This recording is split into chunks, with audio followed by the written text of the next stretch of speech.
He sat in the dark. It felt like the whole world had passed him by. Days that once felt endless now bled into one long, black streak. He remembered believing in greatness, dreaming of changing the world. But reality had proven itself more brutal than all his innocent hopes. His name was Daniel. He was 38, and he had lost everything. Not all at once. First, the relationship collapsed. Then he was fired. Then, the worst part, he betrayed himself. He stopped getting out of bed. Days turned into weeks, weeks into months. His phone was silent. So was his soul. People walked by like he didn't exist. Friends disappeared like smoke. Relatives criticized, then went silent. The world had become cold. Too cold. One day, though, he stumbled upon a quote. A Stoic is not shaped by circumstances, but by how he responds to them. He read it again, and again. Something clicked in his mind.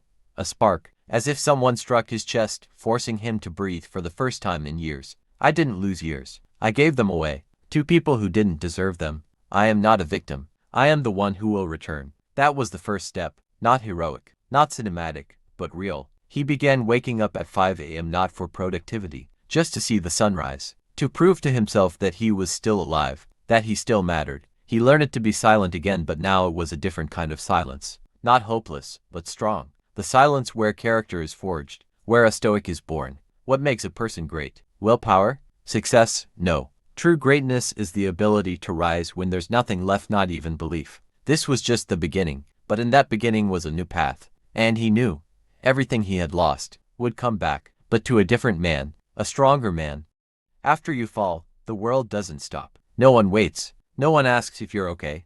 And that's the hardest part. But that's exactly where rebirth begins. Not in moments of triumph, but in silence. When there's no one left to blame but yourself. Daniel realized one simple truth. If he wanted everything to change, he had to change himself. Not the world, not others. Himself. He began to read. Late at night, under his blanket, like a schoolboy discovering a new faith. Marcus Aurelius, Seneca, Epictetus.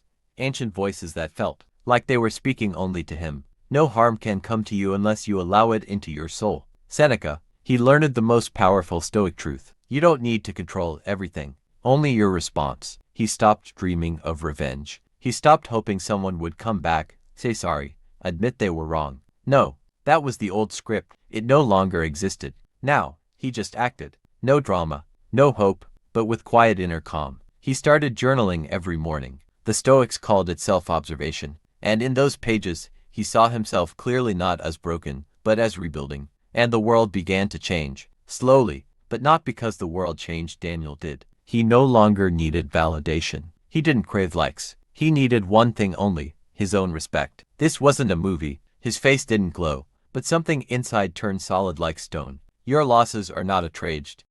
A few months passed. Daniel no longer argued, no longer convinced, no longer explained. He just was, and that was enough. People didn't recognize him. They searched for the old version, emotional, impulsive, explosive. But that Daniel had died silently when the world forgot him. The one who was reborn had nothing to prove. Silence is the loudest scream of a strong person. Old grudges no longer hurt. He let go. Not from weakness, but because strength isn't remembering the pain. It's choosing inner peace. Daniel became a quiet mountain in the middle of chaos. People sometimes tried to provoke him, but their words bounced off like rain on stone. He stopped explaining his worth. He simply lived his truth. He worked, trained, took care of his body, read, cooked, lived with gratitude, and every morning felt like a celebration because finally, he was himself. Stoicism didn't make him cold. It made him real. And as it often happens when you stop expecting anything, life starts returning what was lost. Not in the same form,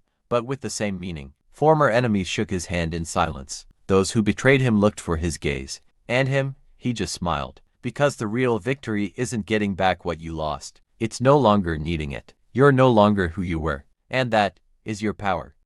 One day, Daniel received a letter. Not an email. A real one, handwritten, by the very hand that once shattered his dreams. From someone he used to call a friend. You were right. I broke something valuable. But your silence speaks louder than any apology I could offer. Daniel didn't respond. He simply placed the letter in a drawer, alongside other pieces of the past. Not out of anger. Not out of apathy. But with understanding, because Stoicism had taught him that true forgiveness isn't words. It's freedom from needing anything from the past. That evening, He climbed to the roof of the old building, the same one where he sat during the darkest nights of his life. He stared at the stars. He used to imagine a different version of himself. Stronger, wiser, worthy, and suddenly, he realized, I already became who I dreamed of being. No applause, no stage, no spotlight, just real. He pulled out the journal he had written in months ago. Your lost years will return, but not how you expect. They will return when you return to yourself.